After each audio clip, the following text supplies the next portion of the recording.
this movie showed anything, it emphasized how much pressure it was in high school to lose your virginity, depending on who you were around.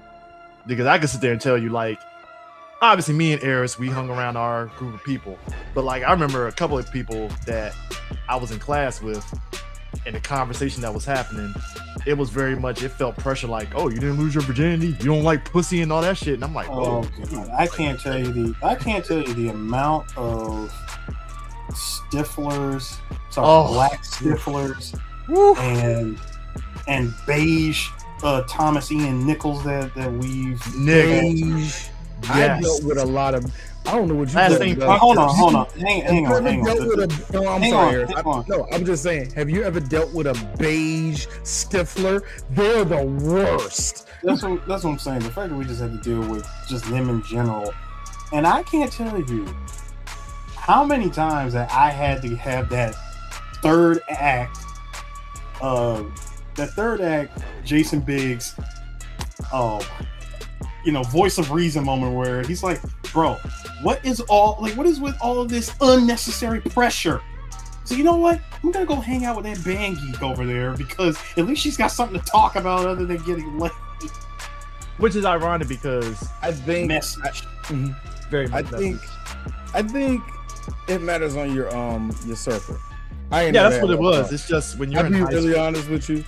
I was the version in the group.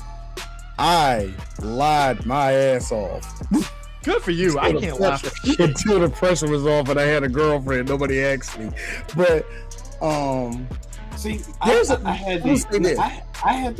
the Wolverine response from from that one X-Men movie. Oh, fuck yourself. Yes. As I drank my Rock Creek soda. You can say that. That was $1. Love it. Yeah. But like I said, it always mattered who you were dealing with and who was around you and all the rest of that. I will keep it real. I blocked out my anger and trauma about it because it was so pointless. It is in the grand scheme. Why? Because a lot of the arguments, the fights, and all the rest of it, I completely purged out my brain because I was a teenager. I ain't know where to point this thing. You know what I mean? It's so stupid. It is stupid because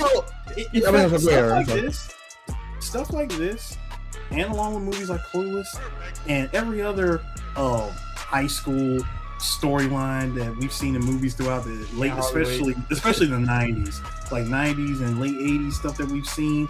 We look at it and go, God, Hollywood has lied to us in the most magical way, and all of this is just straight up BS. Because it's heightened stuff that happened in high school in ways that's just like, okay, so like that's what then it's I'm sorry, Chris, and then there's the layer of how MTV and Jeffrey Epstein crept its way into our generation and told little girls to be sexually ready and told us boys just stick it anywhere. Okay. This is where it gets funny. Thank you, Eris. Thank you. My parents, let me tell you something. My parents, they're like our parents in general. Our parents in general, but like it's funny. My mom and dad operated very differently in terms of whether they knew I was sexually active, right?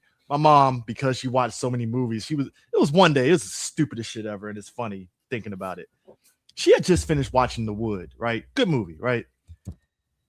She, for some reason, thought that I was sexually active because I'm out at the mall late nights on Saturdays, even though I'm at the fucking Pocket Change playing DDR and going to, so her heightened sense as a mom kicked in, and she was telling my dad to talk to me about sex and all that stuff. And I'm like, my dad was already going to do it anyway, but like he did. And he was just like, your mom thinks that you're sexually active. I don't think you are. Are you?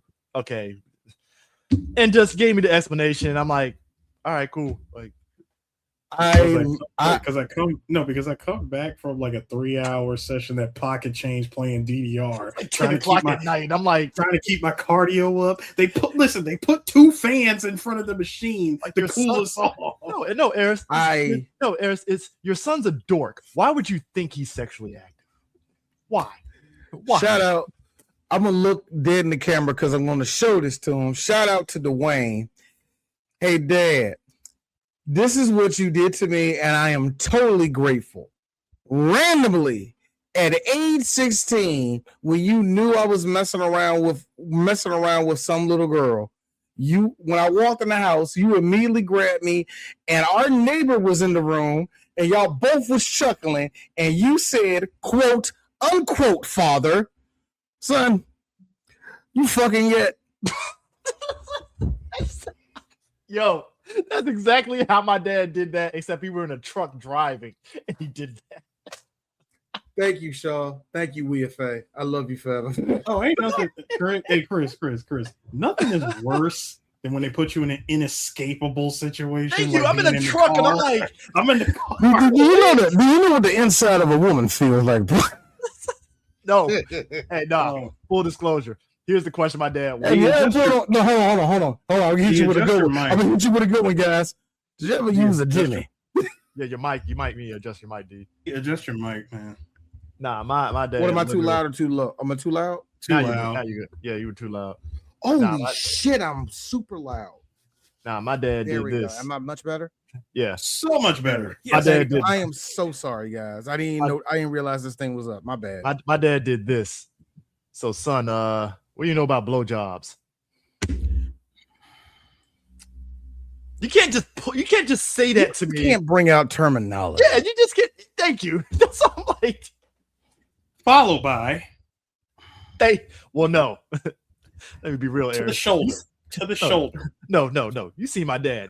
He'll fuck me up for free. All right, that's just what it is. All right, I'm taller than him, but he'll fuck me up. In Chris's case. Thank you. No. I was about to use that. Because my dad hit me with that. Then my dad hit me with this. Son, do you know what a vagina look like? I guess I do, Dad. I mean, but I do. Like, but he said it in a way that made me question if I actually really did. Like, do I know what it looks like? All right, let me think. But see, that's the thing about when we look at Jason Biggs' character, Jim, that moment that he has with Nadia, and like he basically like comes like twice, like like premature ejaculate, like right there on camera. It's like, yeah, he really didn't want to do that shit because it was just like you could tell with Jim, sex wasn't at the forefront of what he wanted to do. Yes, it was. He wasn't ready for the opening. Okay, all right, the opening. Okay, my bad. I guess I'm No, Chris, you are misinterpreting because you forget. Like I said, like I've been saying often, everyone is gangster until the cockroach starts flying. Yes. So he was good until he was good.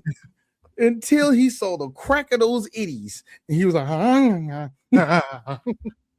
on camera in front of the whole school. OG webcam. 360p? 240p? Bro, try 144. Twice. Try 144. Butcher with the camera. Chris. Because Chris, no lie, when I got to the screen, that's the first thing I thought of. Like, yeah, buddy. Actually, I'm mad. I should have took 240p web camera. No, yes. Chris, stop making the webcam more advanced than what it was for 99. This is 144i, sir. Dear God, that is archaic. Compressed to hell. Compressed on 56K modem. Compressed to hell. This movie lied blatantly in everybody's face. That is a 10-second quick time clip. That's what that This is. movie lied its ass off and said that, hey, when you webcam and broadcast to everybody, this shit is going to be crisp 720p. In what? Bullshit. You know what? Thank you. In what community in 1999 had that tight of an internet access? Unless you had government T1 fucking lines. Eris, the reason why I'm saying that is because we live in DMV. We were the biggest hub of the internet, and we didn't have crap going on like that in '99, nigga. Amongst high school movies. I blame all movies up until this point where you look at YouTube videos and YouTube videos being in 4K quality when 4K didn't even exist on YouTube yet. Bro, like that shit. But I wanted hilarious, to, man. I just wanted to just bring up the fact that number one, you decide to broadcast on accident. Okay. No, not even on accident. It's the fact that you try to set up a broadcast thing in general by getting her into your place. Okay, half the work was already done because she was already going to come over for a study session, if you will, and then what he decides to do instead is he goes, "Yeah, I'll be back a little later." Runs off, goes to his friend's house, and then everybody's trying to watch what's happening, and then he ends up going over there. He's like, "Should I go over there?" Yeah, what are you doing, man? Go. What they didn't realize is that you sent out a mass email of the link to this video session. The entire student body got to see it. And that's the part that got me. Okay, I can go with the shenanigans of a movie. It's just that I'm looking at it from in 1999, and half the school was still using their last hour of AOL. Yeah. I just said an old Yes, kids. I just said an old. You had a time limit on AOL. AOL came on disc, on CD. You want updates? You got to wait for that AOL disc to come in the mail to get that update. I would not. My favorite was when they straight up lie to you by saying 500 hours. I saw that. Do you remember? I was about to say that is when the game changed. 100 hours of internet access, and then all of a sudden, after 9/11, it was just internet's free. Don't have to have no time limit. It's just that's it. The internet. Well, then again, that was the .com boom bust that happened. So that's it was right after this year ended. After 99. Actually, the bubble burst by 2000. Actually, no. I know this very well because my dad was one of the first people that hopped on it. Net Zero fucked it up for them. Yeah, Net Zero. Mm-hmm. Yeah. Net Zero came out going like, internet's free, nigga. What are you talking about? Pay us $10. Low key, kids. $20. I forgot how much it was. Low key. That's how Netscape got fucking kneecapped because Bill Gates was like, we could just put an actual browser in our Microsoft, product for free. You don't have to pay for Netscape. Netscape was fucking done. It's called Internet Explorer. It's a piece of shit, but hey, you don't have to pay for it. Check this out. But check out this feature. Check out this one thing it does. Netscape thinking that everything was all good just a week ago until what the hell? Free internet. Hey, listen, that is accurate as shit because literally 3 years later, what was it? Windows 98 or 95? Was it 95 or 98 that had the browser? 98. Yeah, 98 had a browser. It was a fucking wrap. I ain't seen Netscape since actually 1999 was the last time I seen Netscape. That was the last gas. I know it lasted till like 2000, I think, but that's the last. No, you want to know what 99 also gave us? The search engine wars. While we were dealing with the Monday Night Wars of wrestling, on the internet we had the search engine wars. You guys remember Lycos? Remember GeoCities was a search engine? Remember GeoCities GeoCities did have a search engine. They did. Yep. I don't remember them, but yeah, Angel Fire. Angel Fire. No, you had Lycos. Dogpile. Dude, the fact that you actually went to AskJeeves.com to search for something. Jeeves worked. And it's still here. But anyways, this movie sold you on the fact that when you do a fucking webcam show, search engines. This movie said you do, and again, it's a movie, obviously, but it posited the idea you do a webcam, it's going to be crystal clear. Bullshit. It is. Well, you saw it in the movie that it was a little stuttery. And I remember, stuttery, but still clear. And I remember, yeah, it was clear enough. At least amongst my friends, I don't know about y'all guys, but everybody was more reacting to Nadia on the bed. Yeah. That scene, I remember everybody, yo, man, she was on there, she was on. I remember, and it didn't hit me. A bunch of dudes jerked off to that scene. So here's the thing. We gotta get it. Well, no. It was the D. What it really was. A whole lot of dudes. No. What it was the moment she decided, you know what, I'm gonna get more comfortable. Shirt gone. Yes. Once the top was removed, it was a wrap. Yes. Butcher with the camera. Why? Hey, listen. Look. Speaking I ain't gonna lie. Fuck, we might as well get it out here. There's something. Okay, this is an interesting part of 1999. I'm not even going to count the black side in terms of the black women that were like King Magazine and all that shit. White women. I feel there was a rotating list of the who's who of white women that were going to fucking show their tits in movies and stuff. And Shannon Elizabeth just drew the fucking short straw. And all right, Shannon, you're up. You got to show tits. That's just what it is. Nah, she didn't draw the short straw. It was her turn. Well, it was your turn. Your turn now. This was during that weird time where Jamie Presley, Jamie Elizabeth. This was that kind of want to see shit. Where there was a legit carousel of that, yeah. There was a legit carousel of it's time for you to show your boobs. It's time for you to show your boobs. Come on, show a little bit of skin. And it is kind of funny to see the girls who did show boob because that took a match to your fucking career. Who knew showing titty actually made it shorter? Who knew? Well, you get that. You basically because it's Hollywood. When you have a shtick, Hollywood will throw your ass in a box immediately. And Shannon Elizabeth, just like Tara Reid, yep, they were the good-looking white chick that showed tits and had sex appeal, and that's all that was necessary for you in the movie, and that was it. And who knew that just a mere 7 years later, a mere 8 years later, one Megan Fox would. Oh man, you were thrown in that box too. Megan Fox. If it wasn't through Michael Bay, then it was another movie that you did called Jennifer's Body. No, Michael Bay and that shot of her on that bike. I was like, well, Bay, I know exactly why you got her. Michael Bay got her real early, not the bike. She was in Bad Boys 2 at 15 years old. Oh shit, that's right. And she was in the waterfall scene at 15 years old. Why? Because if she was on screen and they could see her face, she couldn't be there because she was 15. And Michael was like, put her in water.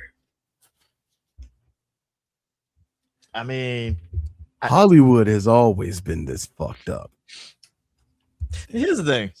Hold on, Chris. Speaking of fucked up things, Eris, explain, what are we looking at?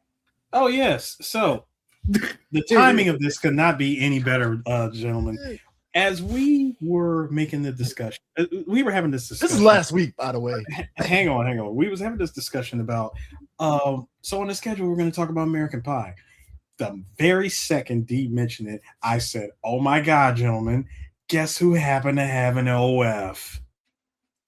And I linked the article, and Shannon Elizabeth decided because she got a divorce, she wants to take back a moment in her career 20 plus years ago and own it. I'm like, oh, now you wanna lean into the meme? Sir, to be fair, this is a pattern because she ain't about to show no bush. And that was what I was leading. Jamie Presley got OnlyFans too. She showed nothing. I know she do. Here's the thing. But here's the thing. Jamie Presley's been out of the spotlight for a long time. Because her clones are doing her movies. What are you talking about? Exactly. She doesn't have to do anything. She just collects residuals. That's all she does. Yes. And I hate to be this person. This comes from somebody I'm sorry she's blonde prime, okay? Just like this. And then somebody that loves Jamie Press, I hate to say this. Margot Robbie is 50 times better than you. Next. Wow. She's the better actress. She's the better actress. I'm sorry. She's the better actress. Yeah, I love you, Jamie. I was about to say I small. love that. I love that little cute North Carolina accent you got. I love it. It ain't gonna get you no roles. But you're right, though, because because Margot Robbie is. Listen, stop it. They're doppelgangers. They're time skip characters. Hey, Tevin, you ain't shit. You ain't shit. Jennifer Connelly, you're out. Tap it. Jennifer Connelly, if this was 10 years earlier, she would have did OnlyFans. Look, 10 years. If OnlyFans existed 10 years earlier, she would have did the same. I'm gonna be real. I'm gonna be real with this. If Ang Lee was an artiste, I feel we would have saw some side boobs from Jennifer Connelly in the Incredible Hulk movie. Go the fuck home, Chris. This is why I don't tell you to come on this podcast, because you keep on saying shit that been lying dormant in your head. Well, it's not my fault. Ang Lee was being artiste with the Hulk, you know. Pretty bird. Look at Hulk. Hulk, big green. In fact, it took me 5 years after that movie. Like, oh shit, he put Absorbing Man in that damn movie. But but it was killing me because I was telling Eris, like, is she gonna show any booty holes? She ain't gonna show no. And I said no. It wasn't even 24 hours after everybody who hopped on and pretty much got her over 1 million in less than 24 hours. They all came on to, the place where I spend time with the lowlifes of the internet, Reddit, and said, she's not showing anything. I'm disappointed. I'm sad. I want people to understand Eris is our resident Gooner whisperer, if you will. And we was like, Eris, what do you see? Wait, she ain't showing shit right now, bro. Wait. She ain't showing nothing. Wait, listen. Stop. First of all, stop. Please, SpongeBob, go away. Listen, this totally understand, but we do not say that word. We do not say the G word around here because that word, that word. Don't put it on the N word level. Don't do that. No. That word, along with many other words in this day and age, has lost all meaning. Well, of course. Yeah, it should. I love it. Hey, speaking of expectations, I love how I just had to show it here for me to get rid of this thing. I was never going to show it. It took me a minute to really realize this. It's funny how Allison Hannigan plays every fucking over-sexualized nerdy chick. Every single one, don't she? But wasn't hey, Christina Milian, how's it going? Wasn't this?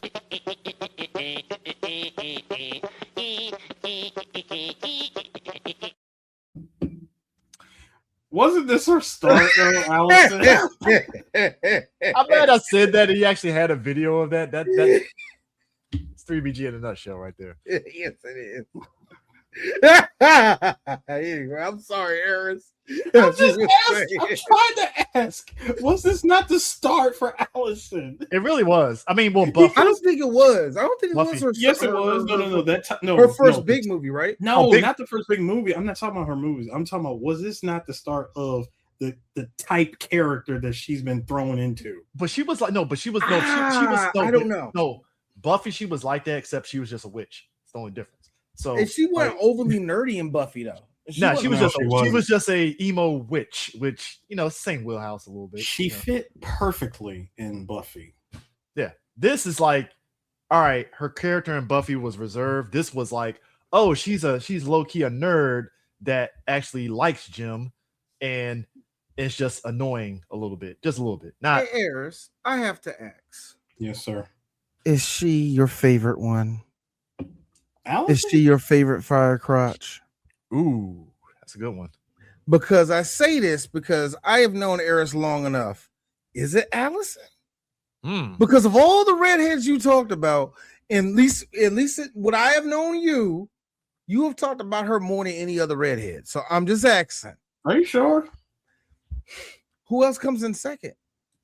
Because I know mine off the break. You heard me gush over Christina Hendricks. So see, CD, this is why you my nigga. I heard you talk about Allison way more than her. Christina Hendricks is, yeah. Christina Hendricks is for me. No, Christina Hendricks is definitely up there. But Allison Hannigan is like the one, underdog. Allison Hannigan is girl next door. That's his boo. That's Eris's boo thing. And, that's all I'm really trying to get at here. And hang on. And if I were to flashpoint, if you will, the one to replace that would have been what's her name? I was just thinking about her. Just had her name on the tip of my tongue. Not Allison. It was the other. Yes. Not Lindsay. Not Lindsay Ellis from Reckless Tortuga. The other. Wait a minute. You know who is like if I you talking about the redhead on Reckless Tortuga? Yes. Oh, really?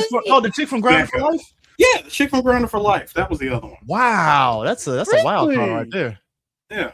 Didn't see that with you, Eris. You surprise me every day, nigga. I don't know. I might one up Eris on this one. Isla Fisher. That's a good one. Yeah, Isla Fisher is definitely yeah. So, that's definitely a good one. But when this movie came out, I was Allison Hannigan for sure. I was Shannon all the way.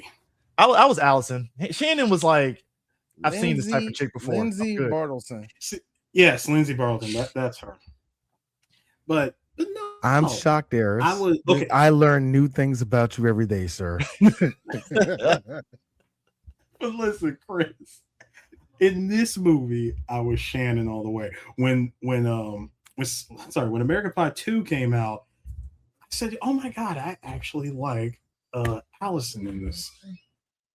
I mean, I'm like, you took care of my boy Jim, so yeah. That was an interesting twist, though. It was kind of like because stick that flute up his ass.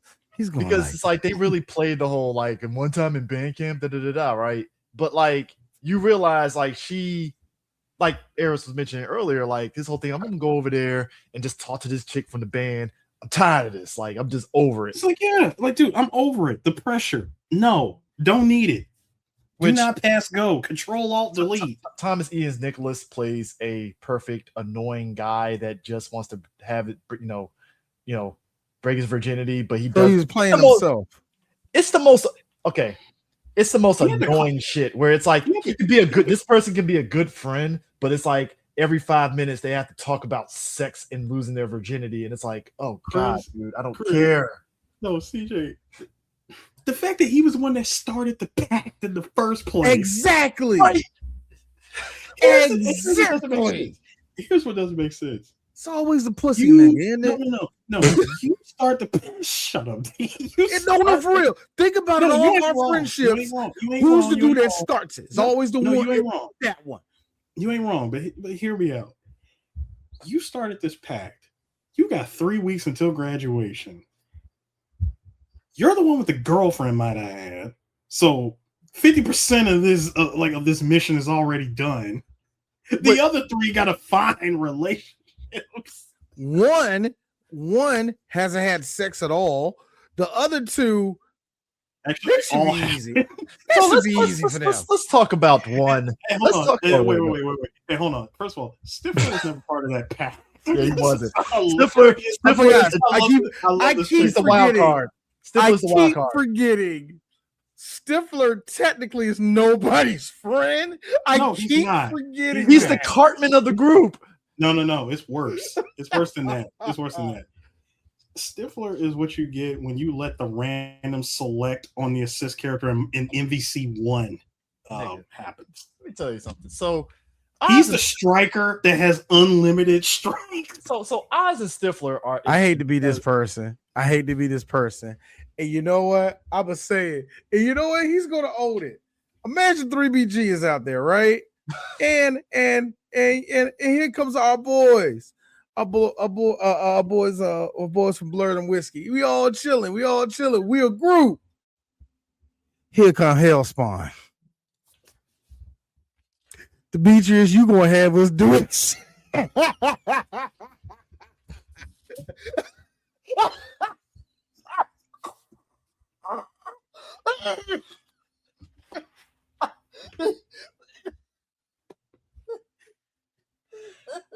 Hey, Jafar. Hey, Sue. No. Honestly, Michael would have been like a 20 out of 10 if he actually wore that fucking sweater in the goddamn movie. That would have been a 20 out of 10 easily. 20 out of 10. Got that goddamn sweater on with bubbles. Racking up.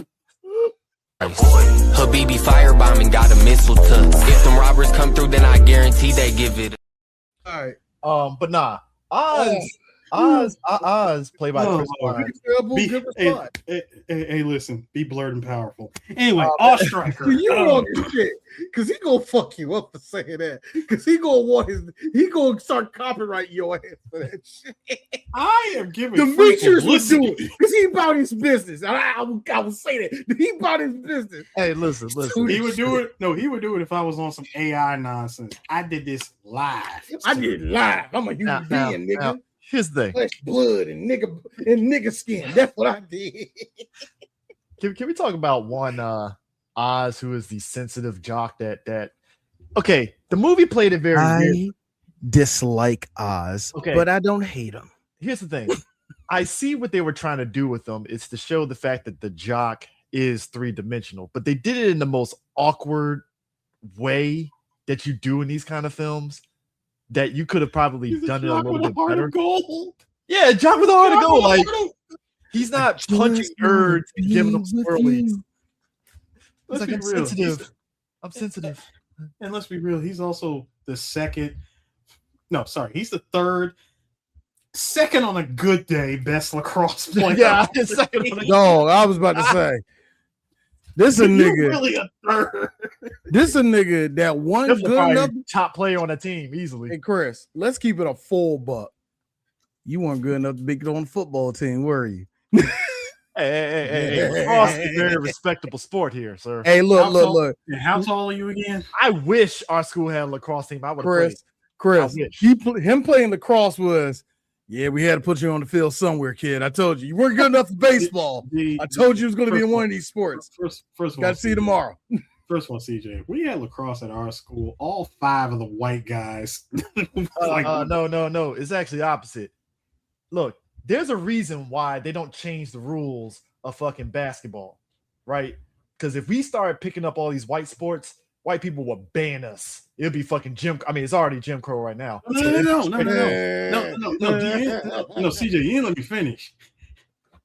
The 5 white boys at our school, they would make the team by default. And on top of that, they'll be the starting 5. No, but here's the sick part. Because it's lacrosse in PG County, our ass will have to drive all the way to like Charles County. Hold on. I was going somewhere with this.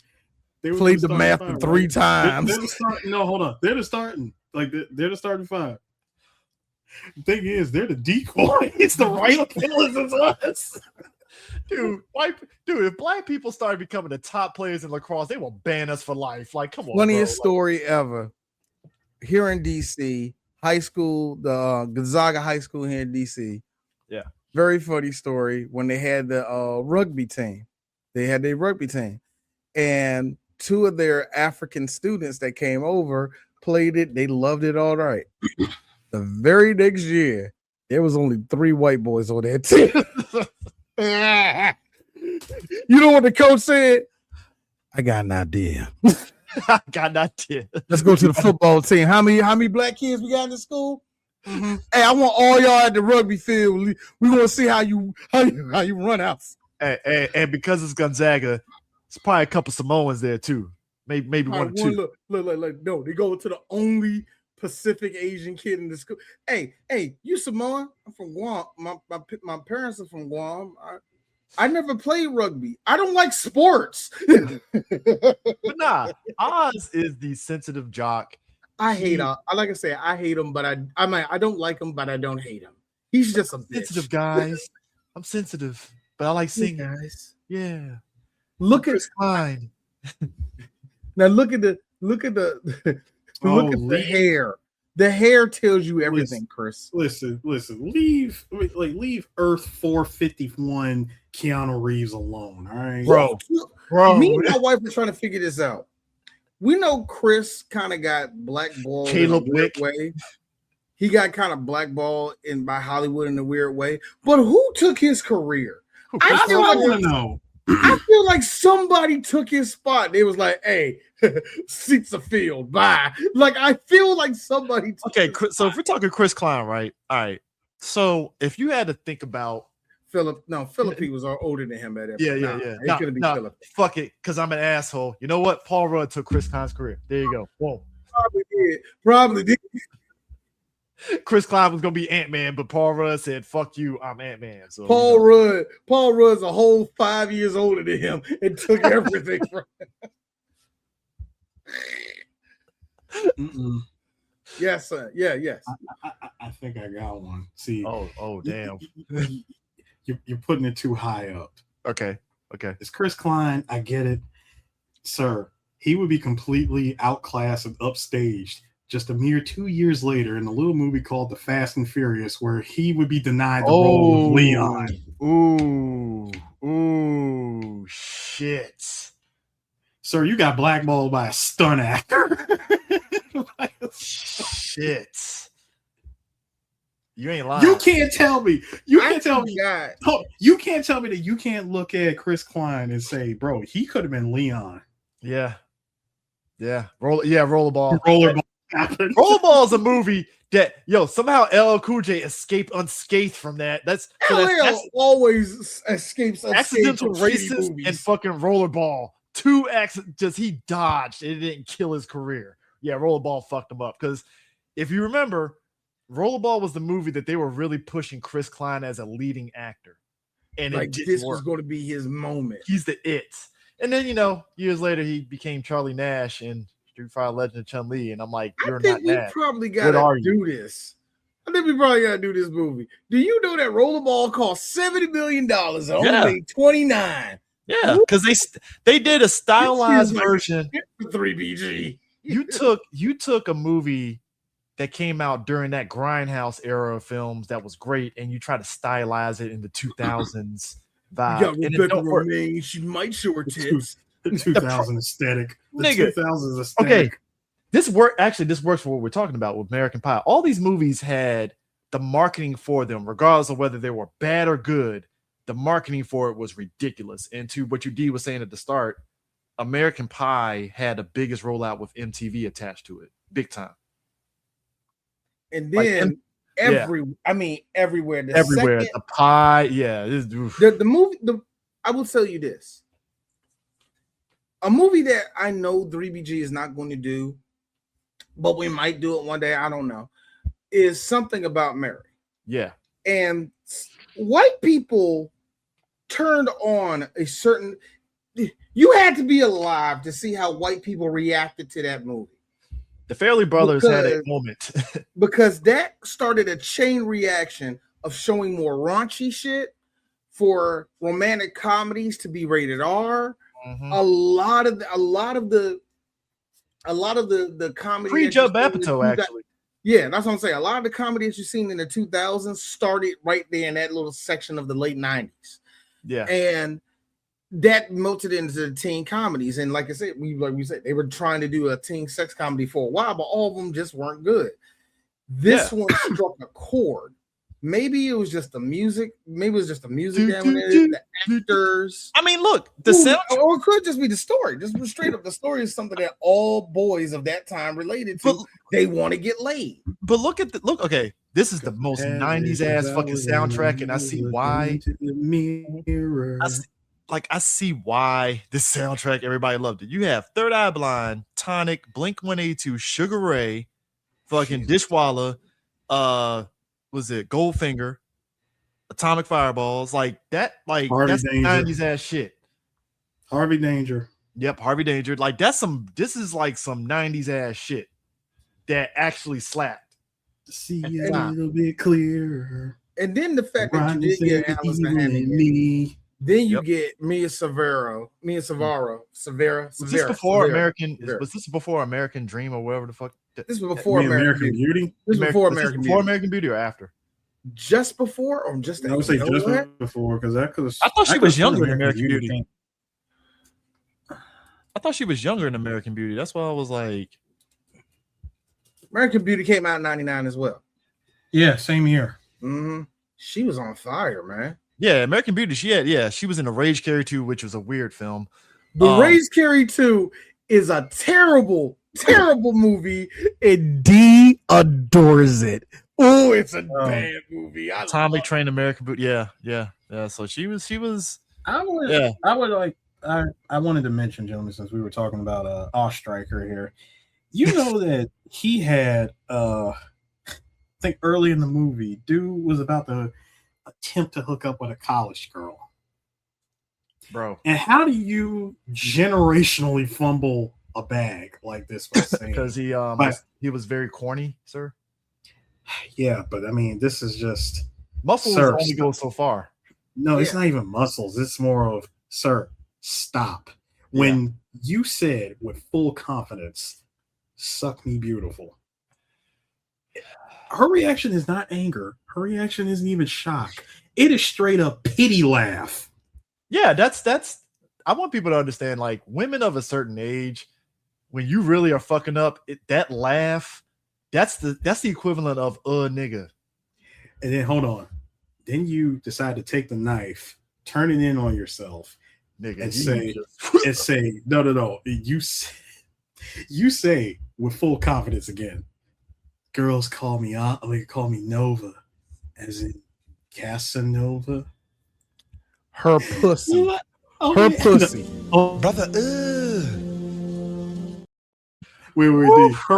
the reaction she gave, full smile, like just ear to ear smile. Oh my God, that's so pathetic. There are certain things you don't want to hear from a woman, and that's worse than a woman telling you to get the fuck out their face. That is worse. And then he makes it worse. You don't have to laugh at me. I'm like, Oz, can you just no, Chris. I'm gonna call you by your first name, Chris. Hey, that's his name. We're gonna call him Oz. I'm sorry. Mama called him Oz. I'm not calling him Oz. You lost. Oz came off. Oz came you off. Lost several points, sir. I like how you have regressed back to just your first government name, Eris. I like how he reverted into Crispin Glover. You didn't have to. Like, what the? Go home. Go home. Trust me, she took him home. You want to know what it sounds like down there? That's what it sounds like now. She took him home. Nothing happened. Listen, man, like, and then you got dry out here. That's then you got Finch. I fucking hated Finch a little bit. He was annoying. I'm glad that Stifler put the fucking thing in his drink. Eris likes Finch because Eris wanted to be Finch at one point. Fuck a mill. I don't know who the Stifler was in your life, but you was like, I'm gonna fuck your mama. Eris would do some shit like that, to be fair. That's why I say I know my best friend when I know it. Eris likes Finch, especially in the second movie. In the second movie, Eris. No, in the second movie, you was with him when he was like, I think I just got it. I'm doing the transit, and I just got there, and I was like, Stifler, you just on that fight yourself. I don't like Finch because Eris loves this nigga. Hey, listen, but to be fair, he was probably the most fun. He was the most fun. Yes, he's the most fun character.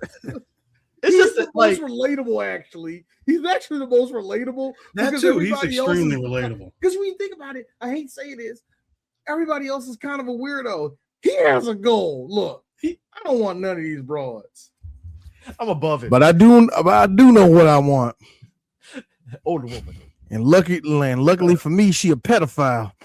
Sir, let me explain I'm something. standing by that. Hold on. Let me explain 10 something. toes down. Wait, let me explain something. Let me explain something. Let's point out one thing. Bring Sir, up the note statute of the fit. limitations. I will choke you out. Note the fit. Note the fit. And I ain't even talking about that.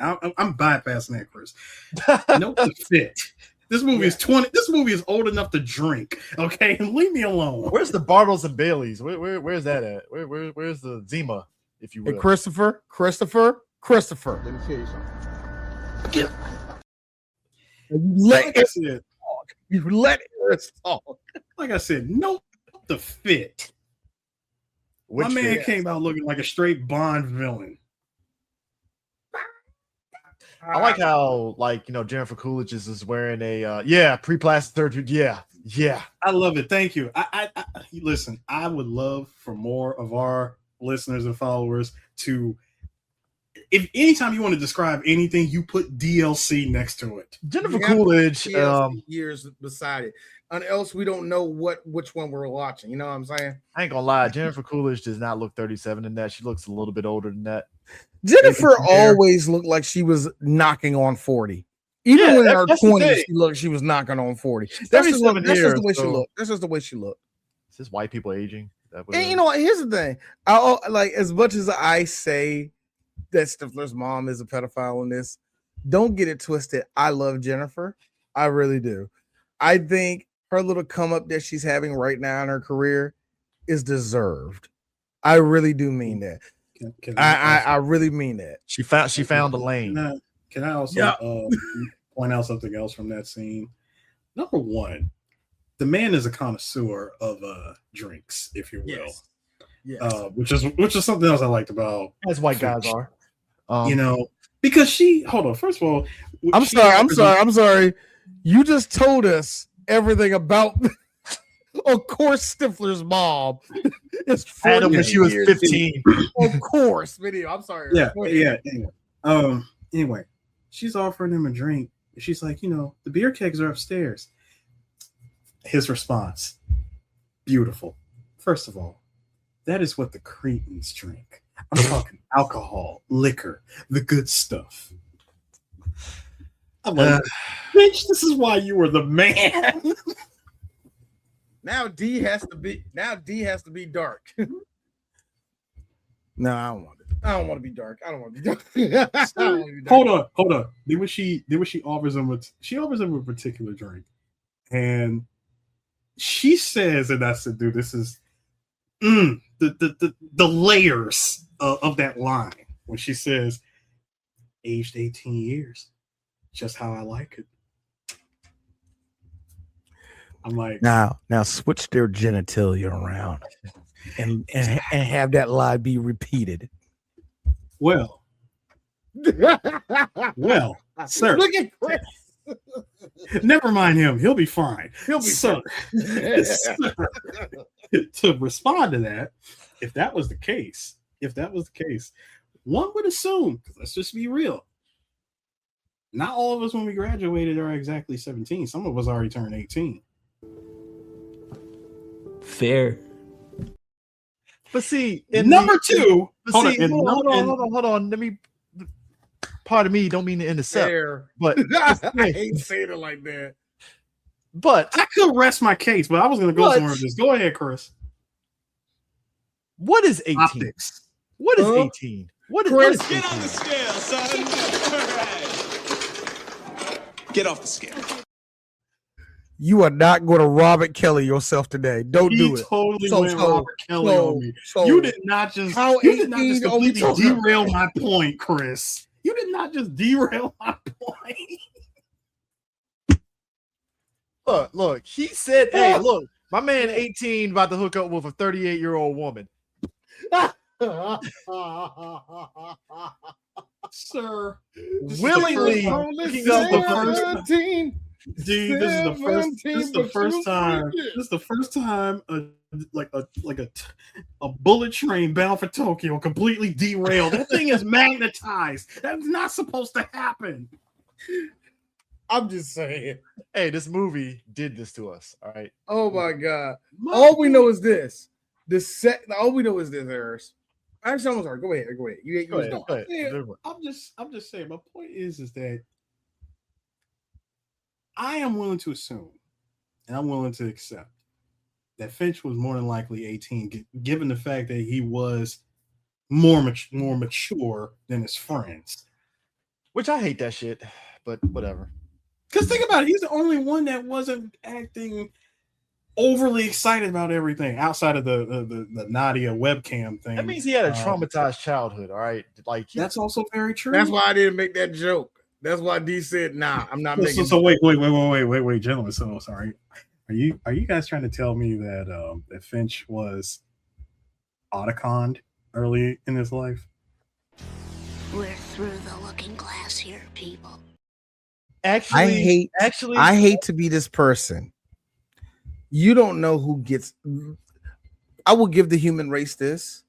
A lot of us who got autoconned, the world will never know about it. So you're saying he got So if he Fisher. did, So you're saying the Antoine Fisher situation, if you will. Yes. Oh, yeah. Hence why he was. I had to fix our band. See, this is why they don't let us as Black people like really deep dive into these white films. Is the fact that we actually are deep diving on Finch and whether he had a traumatized childhood that led to this in a comedy. Sorry about that. Look. Our Black fans love it. Our white fans. Who are these niggas? I cried laughing when I read it. You know what I Sorry about that. I had to fix our ticker there because apparently we were talking about season 2 of Breaking Bad starring That Jason thing is Biggs. still. That thing was still. I took I that. fixed it. It's Somebody's okay. watching it like these guys are not talking about Breaking Bad. What the fuck is? Where did Breaking Bad have Jason Biggs in it? I didn't know this happened.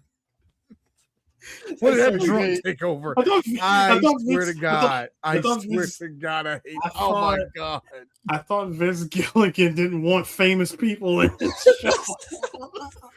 Who knew he had the powerhouse of? Who knew he had the powerhouse of Tara Reid and Eugene Levy? Who fucking knew? It's like, wow, man, Vince Gilligan sprung for fucking Shannon Elizabeth's titties. This is crazy. Speaking of titties, AMC and money. being speaking of messed up titties, Tara Reid, Dee's girlfriend, Dee's high school crush. For Keeping it 2.5 seasons. Keeping the Breaking Bad. She was hiding the ricin in her rack. Nigga. Let me tell you something, man. Let me Tara tell you Reid something. was a force of nature. They were trying to make her the second coming of Pam Anderson. I swear And to you God. know really did. what happened? And you know what happened? Peter Time.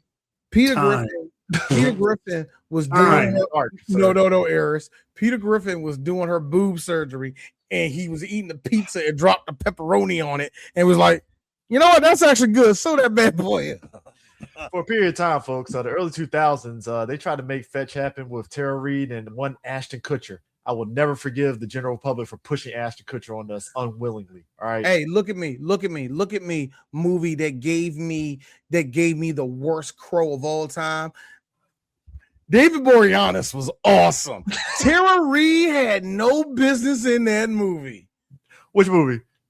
I don't know which crow it was. It might have been the last one with Edward Furlong. The Edward Furlong one. Yeah, that was the one. Was that Yeah, the one with was Tito Ortiz in Yeah. it too? Yeah, That one. that one. That movie was terrible. David Boreanaz was perfect. Everybody else is terrible. Tara Reid was in it, and I questioned And every here's the minute thing. of it. This is when I knew it was official, because when I saw it, I was like, "Oh yeah, I had a crush on you for like 2 seconds in high school." Yeah, you're pretty, Tara. It's just I don't want to touch you. Yeah, Wicked Prayer. Which is Wicked funny. Prayer, yes. Here's the funny part, real quick, before we get back to American Pie. Early 3BG, we were Wild Wild West. D did an actual blogger on that fucking Crow movie. I remember you did a blogger on that shit. I forgot I sat through all 4 of the movies and did that. You did blogs on it, and it was low key God, getting I some did traction that. because people were like, "Oh, somebody's willingly watching these." Hey, it got the attention of Carl Jones. Right? Someone was willing to watch this shit. Sir, you got Oh, so easy. Sir, you got Thugnificent's attention. With your It's so blog. easy. It was so easier in the beginning, wasn't it? Yes, it was so fun. You know, no algorithms, simple times. You know, No algorithms. simple. Everybody, all black people was like, "What's a Black Panther?" It was great. The best part is, an overrated Swede didn't ruin everything by wearing a Yahtzee hat and spouting the N-word. oh yeah, you know. You know what? The best part about it was during the time, and I'm just gonna say it. Me and Chris experienced. It was a good time because white people saw us as an anomaly, and we crackers was good to us before all the rest of you niggas showed up. D had conversations with Amanda Bynes one-on-one on Twitter. It was fun. I have had conversations. You know, I understand. That was the best time of Twitter when you can actually. Who knew when you could talk Sir, it wasn't even New Jack City's anniversary. I mentioned New Jack City and the fact that it had New Jack swing music. Wesley Snipes retweeted my post. Fun. It was a beautiful time. It was a beautiful time. The last person to retweet anything that I did that was actually famous was, and I really truly mean this, it was years ago when we was doing the movie, and I was like live tweeting it, and either it was either his handler or him. It was Tony Todd that was retweeting at least three or four things I said during Candyman. It was a beautiful time, yeah. Like I said. There's another guy in this movie that I forgot completely was in it. John Cho is in this movie. John Cho, everybody's favorite Asian. That man had such a weird trajectory. It's like, so this bit role in American Pie somehow kept you going before you got Harold and Kumar. All right. He was the only, and I hate saying this like this, but he'll probably agree. At the time, he was the only good-looking Korean that they wanted to put on screen. Yeah. Mm-hmm. Yeah. So he really benefited of being the Asian guy. You know what I mean? He played a great dude, bro. Yeah. I mean, he really did. Was he the third one? He was in the third one, wasn't he? Yeah. I don't remember what he did. John Cho, he looks like a guy that clearly hung out with a lot of white folks. So hey, John Cho gave us the famous slide. Yeah. Him being in Harold and Kumar really helped his career out too. It's like I think that's what really stabilized his career for him to always be in shit. He just got to be on the good side of white people, aka they got to know I was the one that y'all remember. It was me. I'm Sulu. Yeah. And also, like I said, real talk, he has, he no bullshit, no bullshit. Give it up to him. He's a known face. Oh yeah, a known Asian face that isn't like somebody that's doing karate or being tall. He's not doing none of that crap. Yeah. So I will give that to John. He kind of broke that, and he should pound his chest over that shit. You know what I mean? We have to talk about this because of the movie. The pie fucking scene. The fact that yes, it's time to talk about the main event. So the scene is set up in the fact that I forgot who was it. It was Kevin or somebody that said, "What does pussy feel like?" And he's like, "It's like a warm apple pie." It was Jim who asked. Yeah, it was Jim. And Jim it was one of the guys. It was one of the guys that was at that party. Which, by the way, bro,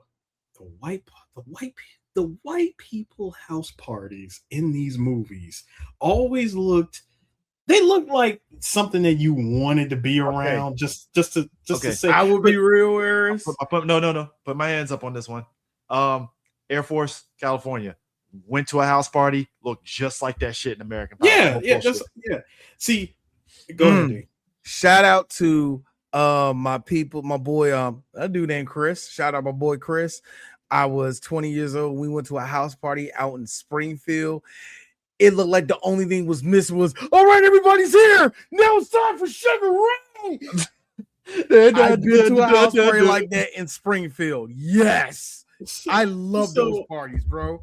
So, so he asked, the random guys there. He's like, guys, actually, it was Oz who answered, because he asked them, guys, what does third base feel like?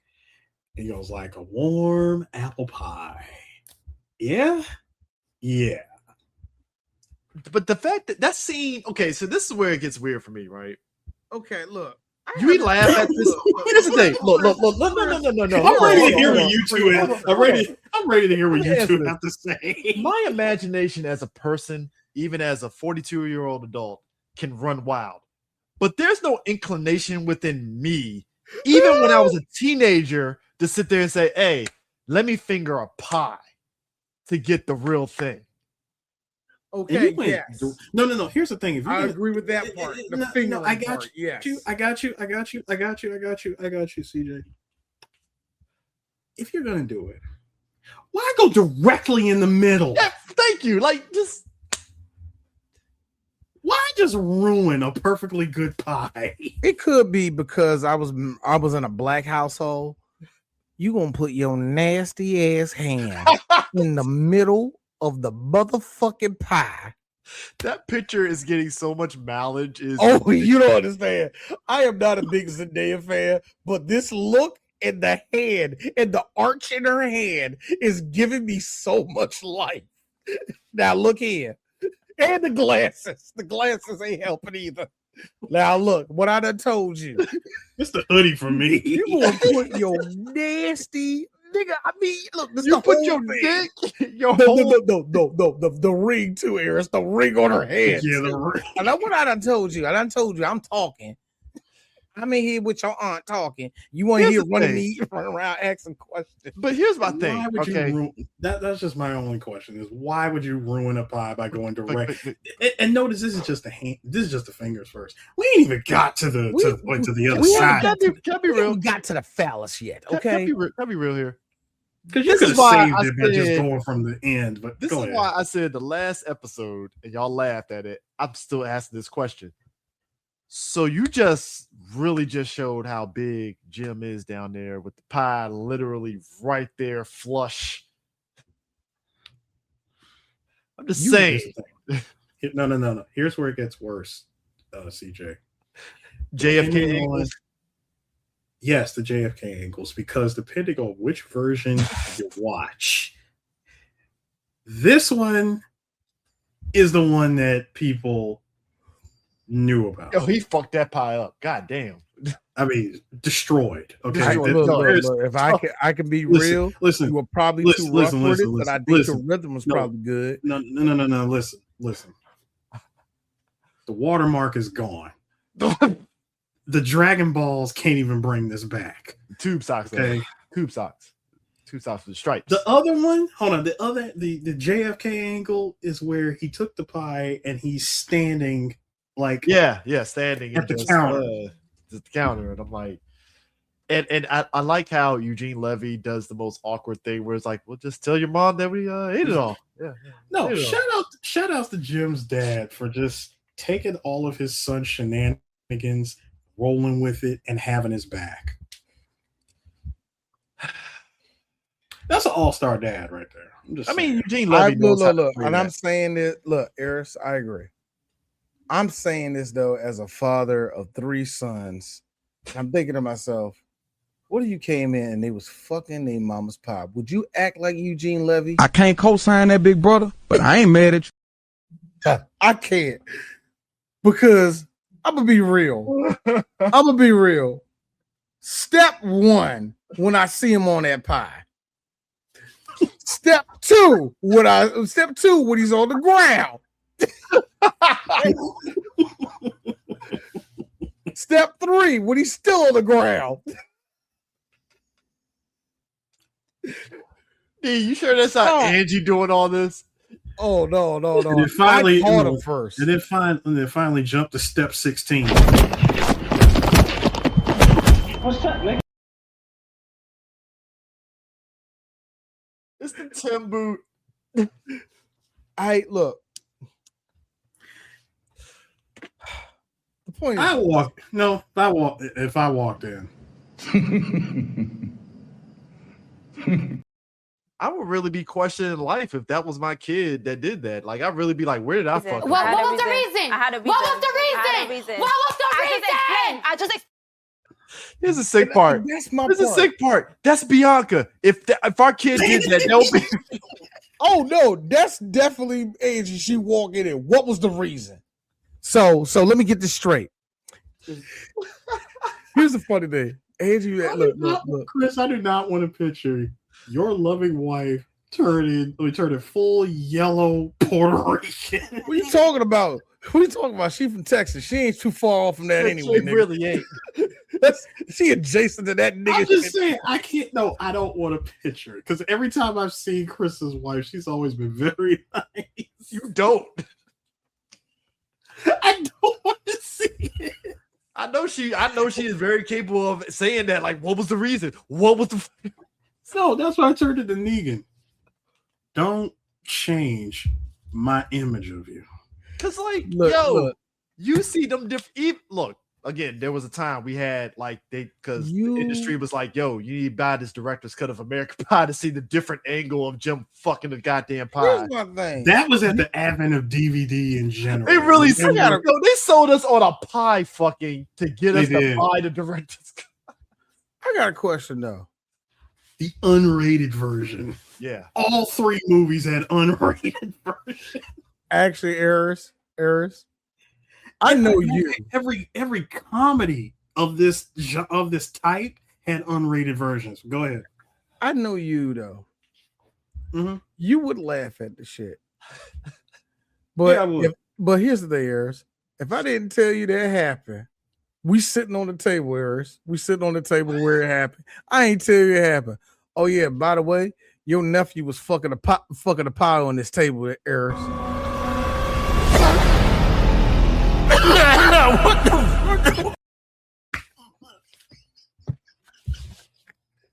fuck? Hey, real talk. Hey, real talk. Shout out to Black Twitter. I loved it when that episode dropped. We used that fucking Idris meme every time. Hang on.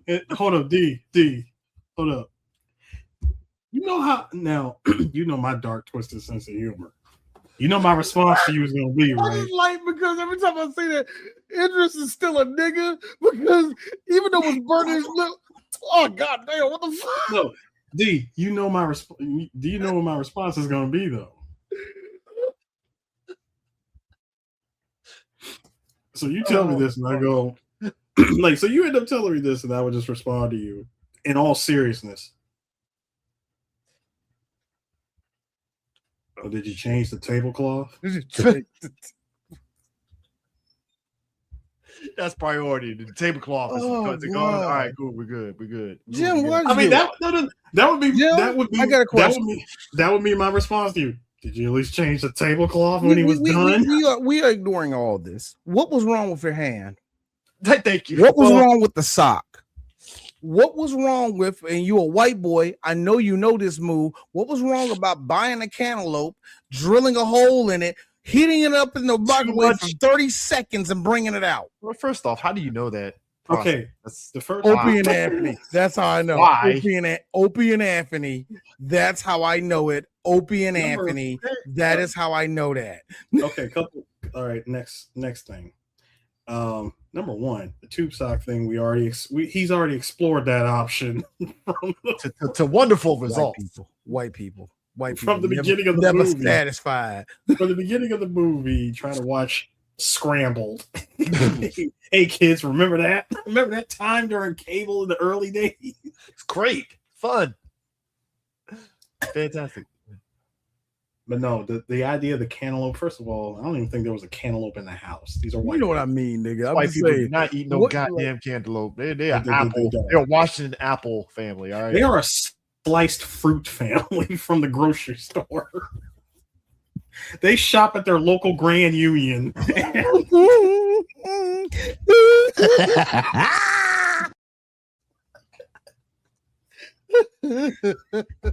Shout out to Grand Union. That is the most middle America ass fucking town ever, man. God, I swear to you, bro. Like that's the I can leave my house unlocked fucking type town. I swear to God, Eric. So you an old white woman from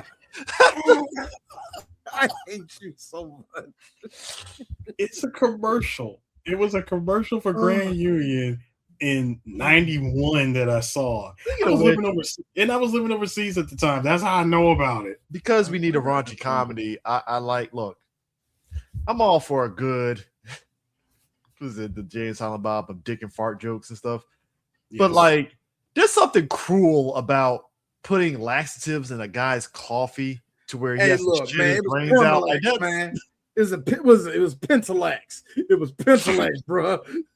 Because that's some wild shit. It's like between this and Van Wilder, when that man had to fucking explode whatever and shit. Like, first of all, you really gonna try to get somebody's villain origin story started? Oh, that's by knowing their routine that they don't use the bathroom at school. They literally run back home to use the bathroom. That's privilege right there. That is not only privilege. That like they shitting routine though, bro. And because that's psychopathic shit. First of all, and because Stifler knew this, and the fact that you had the nerve to tell his friends this, he says, so let me get this straight. You put this in his coffee. And he's over here trying to hold back laughter. I'm like, sir, you don't understand. You have created a villain. I hope you know that there's still 45 minutes left of this movie. He's got time. In the girls' bathroom, by the way. And blew it up. I mean, that's to be expected.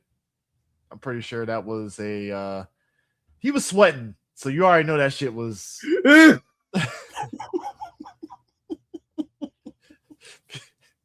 Didn't they kind of recycle that joke again in Harold and Kumar? Yeah, in the first one with the girls eating the taco. Yeah. Well, look. All I'm saying is everybody likes a good shit joke. Look. When somebody put that picture of over exaggerated, but yeah, still funny. No. Because when somebody put up that picture of like the different levels of taking the shit, and it's like if you gotta take your clothes off and fold it. No. You got on one sock and a t-shirt. No, it's when I'm sorry. It's when you're completely naked. They ain't a sock. You have to have no restraint.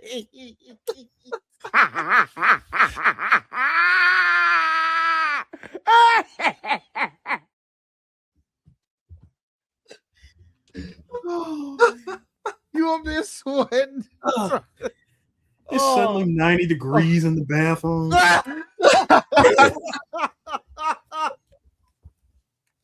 I'm mad.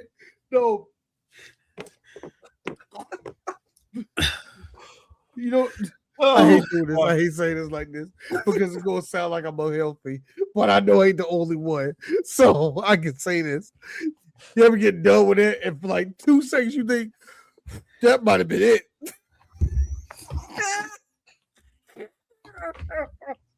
Ooh, that took straight. That was just part one. God damn. Like I said, you ever do it? It's like I gotta lie down. Gotta fucking lock in like you fucking playing fucking doing the Infinite in Marvel vs. Capcom 2 and shit. Like you cursing whatever you ate. Well, I don't know what you ate, but you cursing. Look, when you start bargaining with God, that's when you know it's. I ain't going to Lawjaw Silvers ever again. Harris, what about this one? I knew if I walked them in that Wendy's, I was going to get sick again. Look what happened. Nah, I'm gonna keep it to the. I'm gonna keep it to the time. I'm gonna keep it to the time of '99. That Arthur Treacher's was hitting though. No, because now that I'm thinking about it, it's that Simpsons episode. It's that Simpsons episode where Homer ate the fucking hot dog that fell on the ground in the Pooh's thing, and then all of a sudden the ambulance went, and he ate something else, and the ambulance went. So, like I said, you just created a villain, Stifler. I really not hope only it did you was- put that, not only did you spike my coffee, now I got shit in the girls' bathroom, and they're like, "Ew, somebody shit," and then it's like, and on top of that, you ruined the reputation that he paid. He paid Tara Reid's friend Jessica to spread the rumor that he's slaying. Yeah, that the man is, the man is rolling around with this.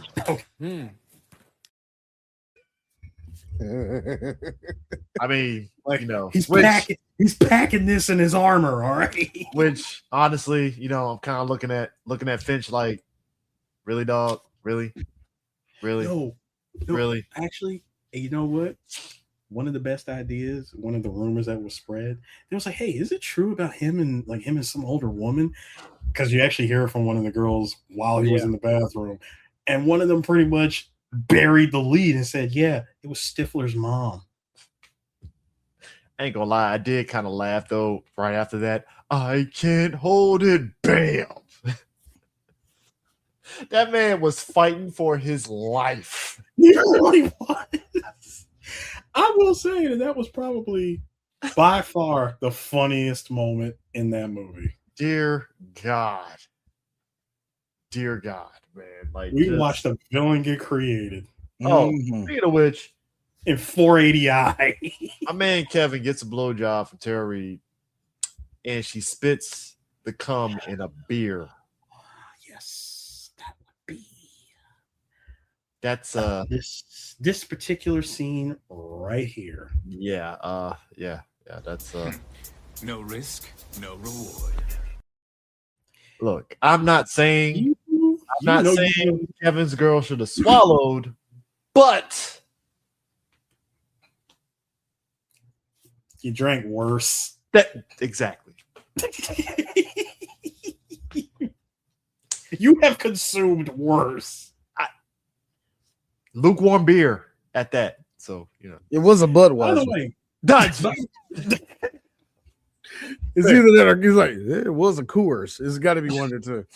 It came from a keg in the kitchen. Milwaukee's best. Ew, nah, man. Also, gentlemen, what I liked was the obvious goof of that scene, because the girl that Stifler's talking to, in one cup, it was red.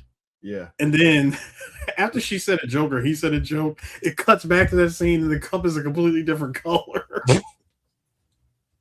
I'm dead serious. I didn't know. I'll be honest with you. I really didn't. I just have see, when I was watching it, I was like, huh, yeah, that's funny. Wait, hold up. I had to rewind it back. I'm like, am I tripping? Am I going colorblind? Hey, so was Jim Littlespoon at the end of the movie with old girl Oh yes, absolutely. Yeah. Absolutely. Just wanted confirmation on this. He was in full cuddle mode. His mission was accomplished. Yeah, because everybody's mission was accomplished. Well, of course, that's the magic of movies. See, everybody's satisfied. At the same time, on the same night. Well, everybody. Well, she wasn't part of it. She was not part of it. Yeah, she wasn't part of it. You're right. She wasn't a part of it. That being said, Natasha, it is amazing that technically, by technicality, when you look at everybody on the list outside Eugene Levy, you still get solid work. She has a shtick. Wow. All of them, she was the one to survive. Excuse me, D. She earned it with the line that she tells Tara Reid. You mean to tell me that you never double-clicked your mouse? This is when D said, and he stuck with it, I forgot they can't write lesbians. They don't know how to write. It's amazing to me how what's amazing to me is how everything she said, Eris, every innuendo of I'm a dyke that she said, here's me. That one didn't age quite so well. It's 1999. It's very weird how you have all of it didn't age. Here's my thing. How do you have how do you have Chasing Amy right there that you could have used as a sort of baseline for Chris, Chasing Amy is not the golden ticket that you. I ain't saying it's a golden ticket. It's at least Not to something. mention, You know not how to many mention, gay not, and not to lesbians. mention, Over at Kevin's head, writing it like that. not to mention how, sir, you are really expecting Gen X Hollywood, and I'm talking about the Hollywood of Gen X, to follow any cue from Kevin Smith, Exactly. who looks at him and says, "You got lucky with Clerks 1." Yeah. Yeah. Also, that now you Who said also said that you got who also said that apparently Harvey Weinstein owed you one with Mallrats. also Eris.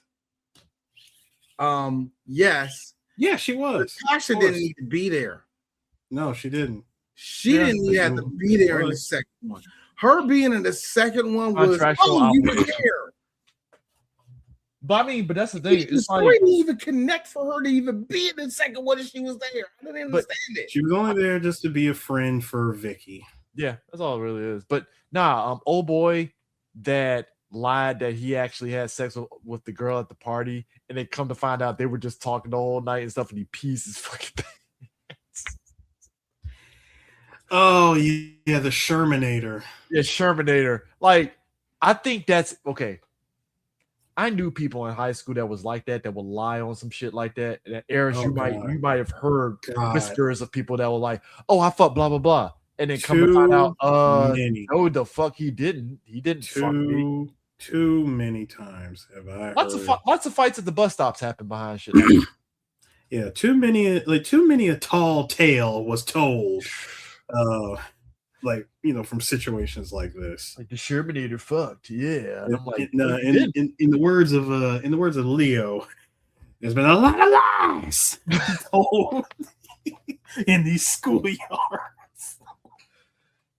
I mean, look, the Shermanator character, though, for real, the Shermanator character is the evolution. I want to say he's the evolution of the Ducky characters that were in, like, the mid 80s, in the 80s movies, where it's like, you're the hapless virgin that nobody's going to get with. The goofy hapless. Yeah, they decided, let's make him overly horny. And I forgot where the first time I actually seen that. But when you I think it was like an evolution, because like around about like the early 90s, all of a sudden those characters, they were like worded and they always wanted to romance girls, but they were like fucking nerds. It was like, get away from me. Oh, hello, Elizabeth. You look beautiful today. They were those characters. This is just an evolution of that character. You know what I mean? It's the same character. Look, instead of him trying to romance him, he's like, the Shermanator is this big. He's like that shit now. But it's like, it's over. But it was kind of funny. He went from PG Pepe Le Pew to all the way Pepe Le Pew. But that's what makes it funny to me, because it's like, he literally, the fact that he lied, and it's like, that is going to come back around and she's going to set the, like, why would you lie about some shit like the fuck we doing here? Of fucking course. Oh man, but those type of characters, man, those type of characters are so needed for these. Yeah. But nah, it's yeah.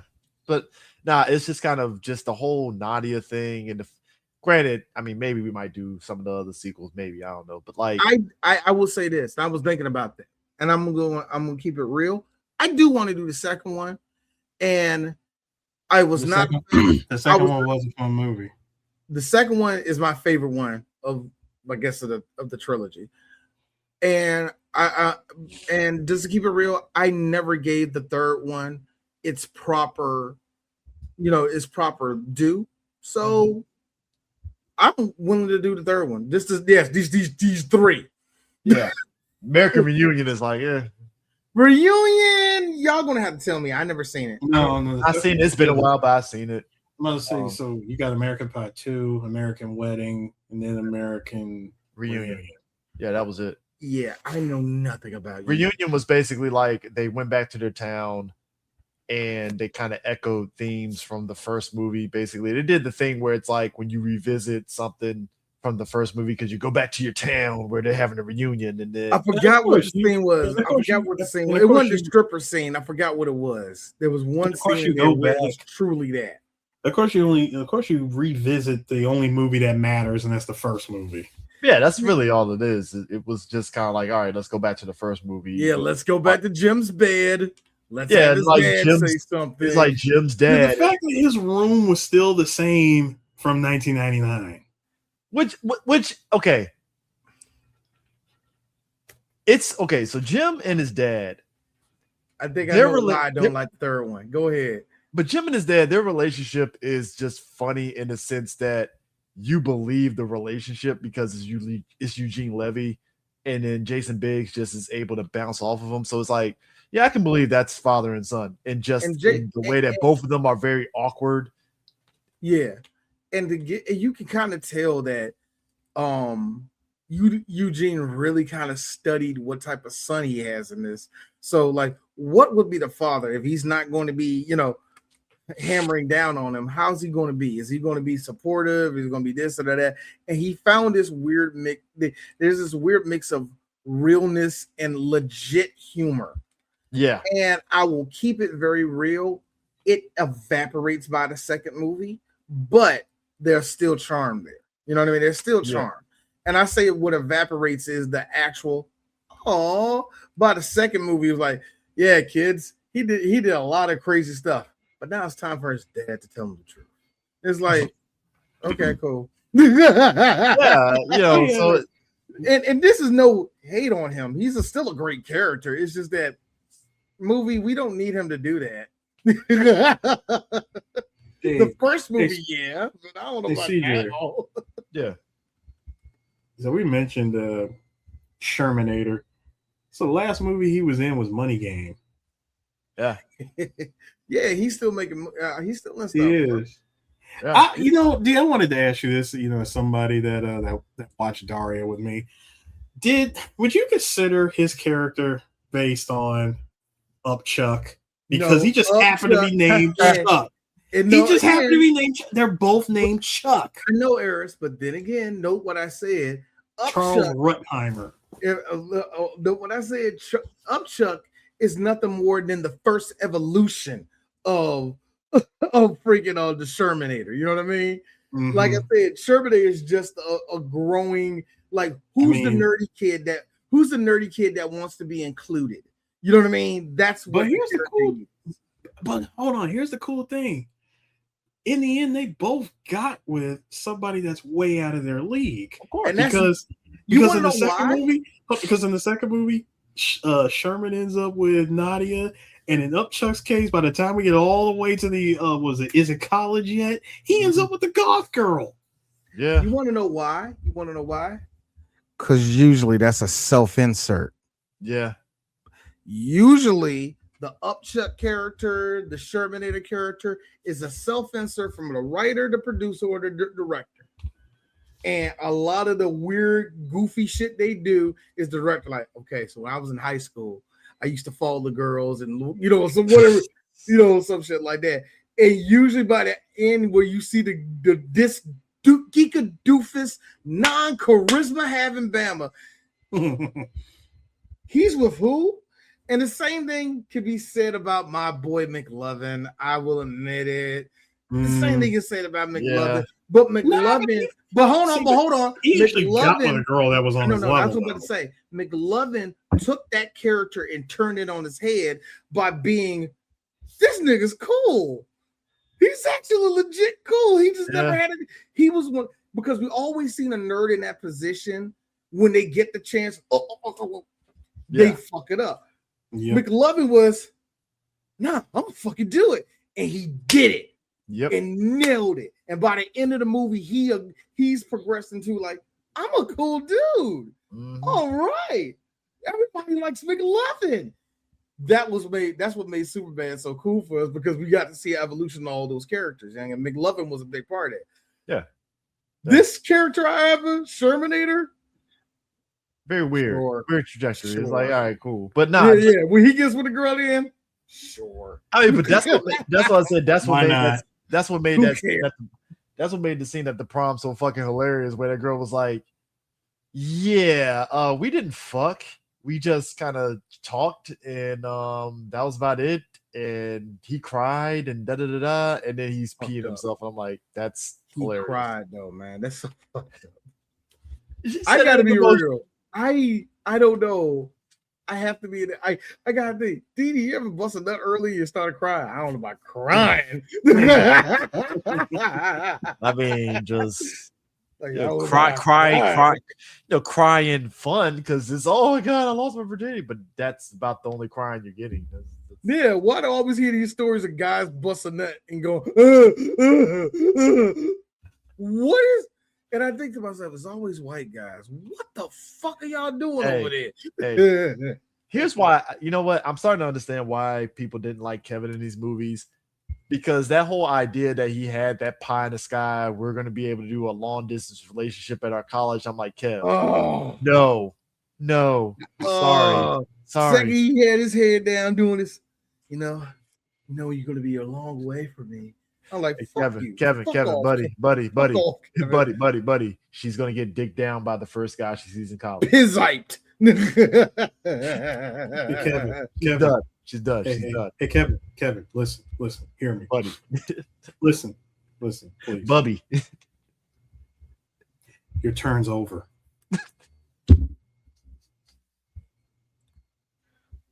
I said, you know what? That man was trying his best to keep that fucking like, hey, we can make it work, and I'm like, no, you're not. Sorry. You know, when you go down on her and you look at it, you're gonna be like, Look, I can see their parachutes. They're okay. how does that chopper? That chopper was her leaving. This like this. I know what it could be saying. Wait a minute, Mash saying that about her vagina. Wait a minute, who's the playing? The MASH theme is playing as she's gone. It's the MASH theme, bro. You want to talk about time to go to bed, bro? That was like, yo, I am up. What I am wild in this night. Why am I up this goddamn late in the MASH theme? It's like, what time is it? 10 o'clock, 10:30, 11? What am I doing? Whoa, get a little crazy tonight. And it's not even Friday. I was about to say it's Thursday. It's a Tuesday. I'm running wild. It's a Tuesday. I am wilded. Hey, I got cable. Let me go ahead and just turn to HBO. How about that? Parents are gonna tell me to take my ass to bed at 9. These fuck niggas don't know. Nah, but this these fuck niggas don't know what I'm talking about. No, but my man tried to hold out hope that him and his girl gonna be the high school sweethearts, and so I'm like, nah, buddy, that's no, sorry. I mean, dude, be glad, okay? Be glad. This is supposed to be a serious scene, by the way. You know, supposed to be. A beautiful scene. Very beautiful. A coming of age scene, if you will. You're a man now. You know what I mean? Be happy. You accomplished the mission with the girl that you love. It's that teal colored cardigan, sir. Can you stop? It's not about the destination. It's about the journey.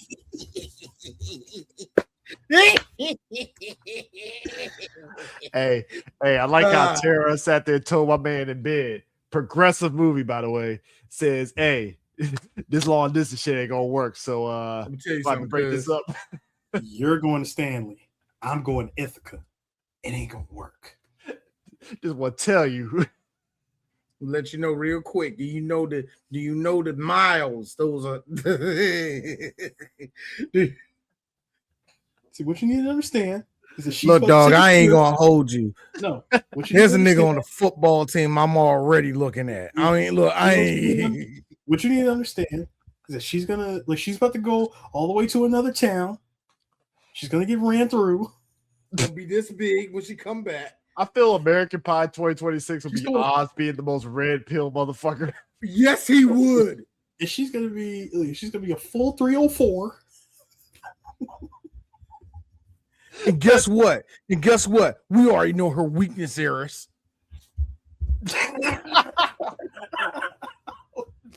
Where did you find that?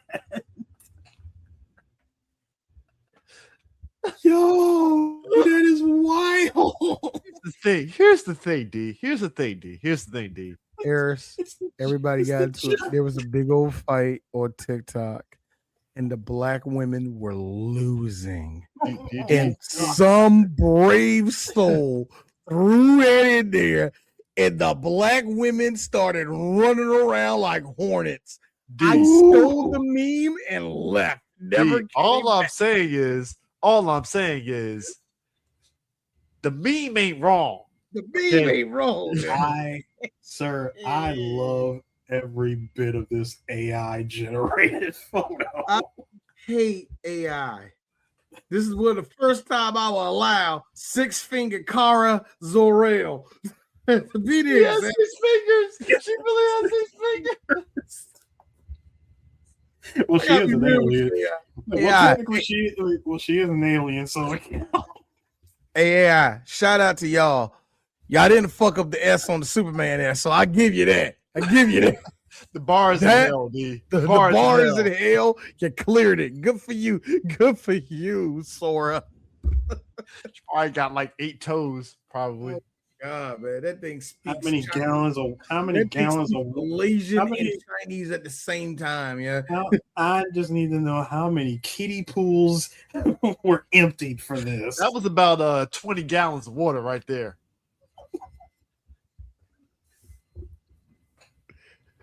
Fun fact: the world can't run out of water, but it can be fucking toxic. Yes, it can. Hey, look! We're mutants, all right. We survived COVID, so hey, what's toxic water? Okay? You better stop. No. See, Chris. I'm gonna be one of the people. This is how Cyberpunk started. Don't do this shit, Chris.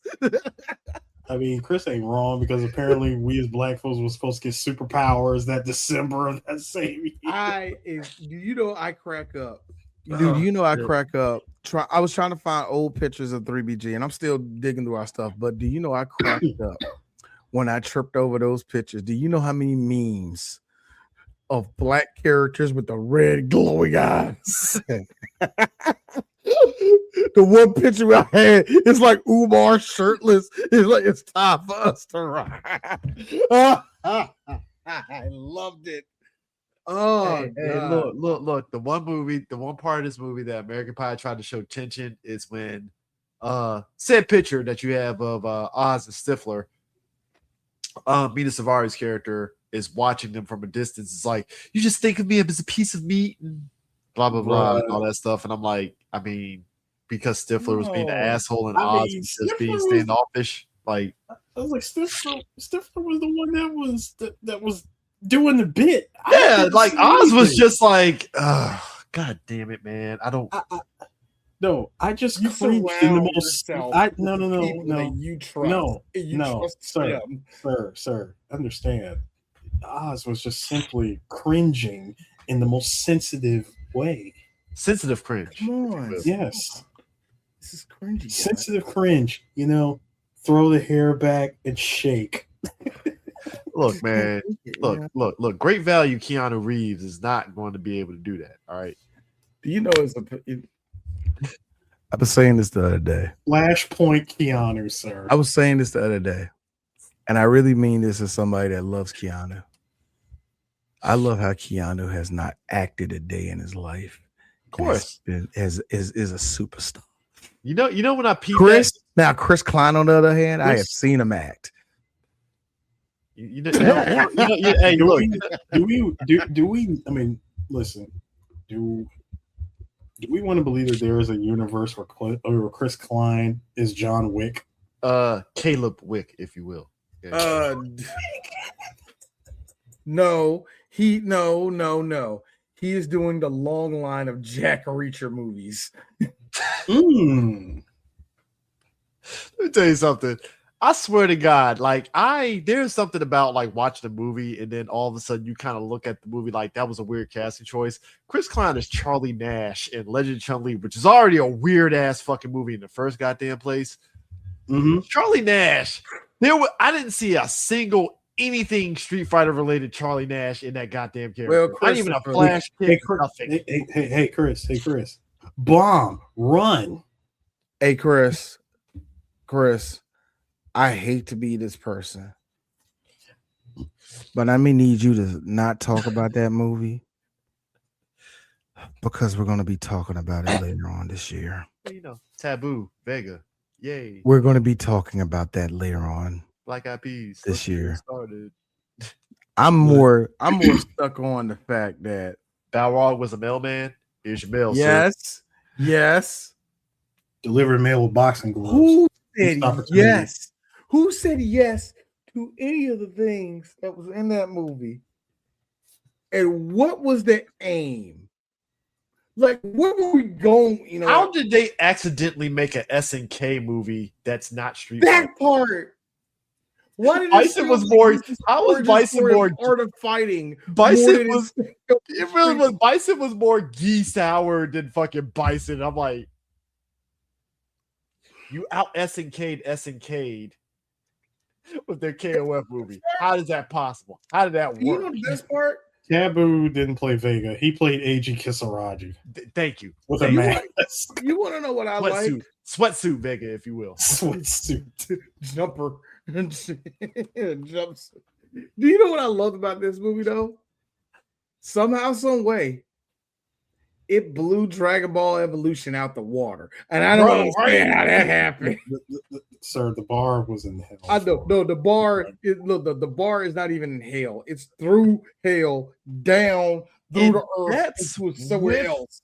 And that's with the power. And it circled all the way back around to Home for Infinite Losers. And that's with the power of the international market that is Mexico that held up that fucking box office of Dragon Ball. Sir, that movie was so awful that Akira Toriyama had to come out of retirement. What the fuck are any of y'all doing? Who said yes? I would not I would love it. Akira comes over there with an authentic power pole and starts wailing on the first nigga that questions him. I will not have my legacy disrespected like this. This was Akira. This was when Akira saw them. That's the first thing he said. First weekend boxes of Dragon Ball Evolution. This is Akira to the studio. This I understand, but please to remove. No, Chris, I refuse to believe that. You want to know what I think Akira did? I think personally, Akira walked around the outside of his house, grabbed a pillar, perfectly cut pillar, yeeted it, and flew and jumped on said pillar and flew from his house in Japan all the way to the United States, crash landed in Southern California, went to Hollywood and said, who made this?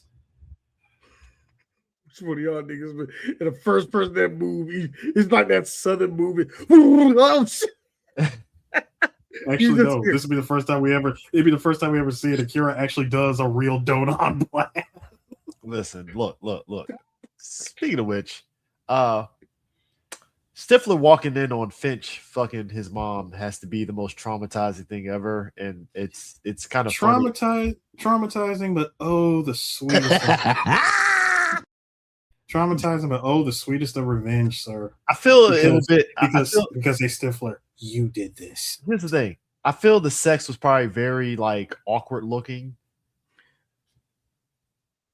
I don't know. Finch looked like he was ready for it. Either way, young penis inside Stifler's mom. Made up. Stifler's mom had the bodycon dress already, so she already knew what time. You already had to because the little fat on her side be slipping out. and it makes her Look, look. that's the good part. And also, look, Eris, and Chris, and also on top of that, she has like one titty bigger than the other. And I know all women's titties are one bigger than the other, but hers is like noticeable. Is that an actual scientific fact, or are you just making? Oh no, that's a real thing. It's a real thing. That's a real thing. I didn't know that. Some women is like, yeah, bro. One looks like a David, and the other one looks like a Troy. So this is. Sometimes it's not exactly as obvious as others. And some of it could. I mean, the difference could honestly just be 1 centimeter. And sometimes, Chris, it's like this. Okay, this one is this way, and that one is doing this. It did. And this is coming from a big dude, like all women, and most women can relate. Don't y'all nipple be moving? Don't it be like right here and then like move? Can I bring up something here? And this is something that movies tend to do. They make something out to be sexier, but reality is just different. I remember early Twitter, there were women that were like, yeah, y'all think sex in the shower is great? The movies are selling lies. Sex in the shower is not good at all. It's not smart.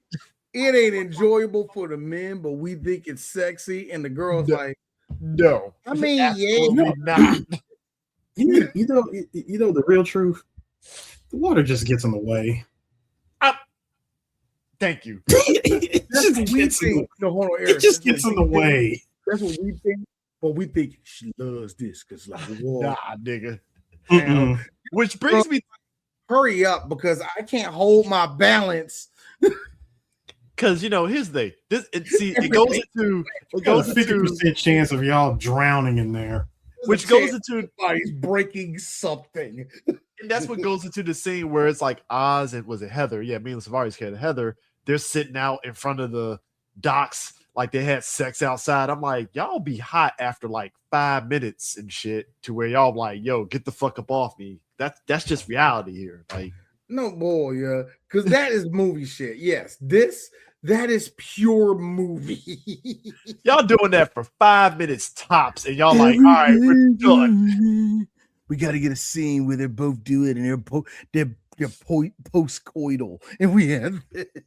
You get 5 minutes tops doing that before you're like, all right, we're fucking hot. This is the bullshit. This ain't no throw blanket, sir. Thank you. It's like, get the fucking. I mean, it's a cute moment though. Shut up. Nah, we hot. Nah. It's hot up in this joint. It's hot. It's hot. Also, real talk, it's like sticky. We gotta like wash or something. There's mosquitoes out here. What the fuck we doing out here? In my Carl voice, it's freaking May. Think about that ant going up your booty. And you can feel that shit crawling too. Nah, man. And you try to be sexy like this. All right, I'm just gonna shift a little. Oh god damn, hold on. Hold on, little buddy.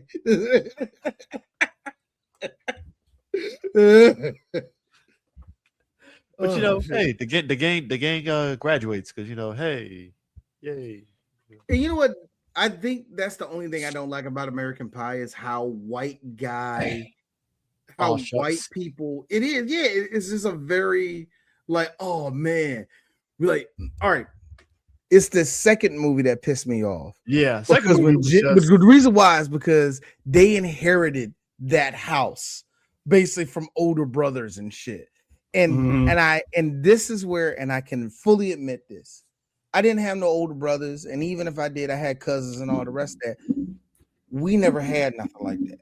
Nah. And in fact, my family could have been richer, but that was taken from us. You know what I mean? So I never got to have like a lake house and this and that. So as much as I love the second one, it's pure fantasy to me. And when they get married, it's like everybody's still together and it's great. It's like, and I will say a lot of that disappeared thanks to you, Chris. Your wedding was very, I mean it. It was one of the best weddings I've ever been to in my life. And I'm just glad I was a part of that shit.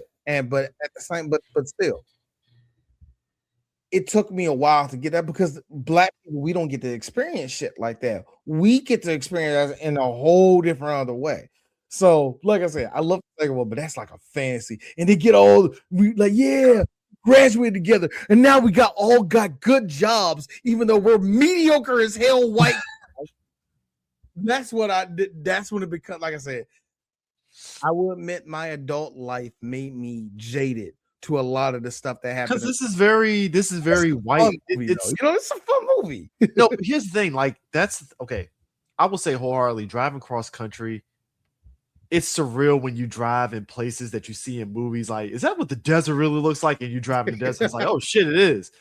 White America is just like American Pie. No bullshit. Like the neighborhood, like that's a real thing, and it fucks your head up because you're like, this is what I saw in movies. Like, this is holy shit, this is real. Like, this is what the neighborhoods look like. This like that small town, that shit.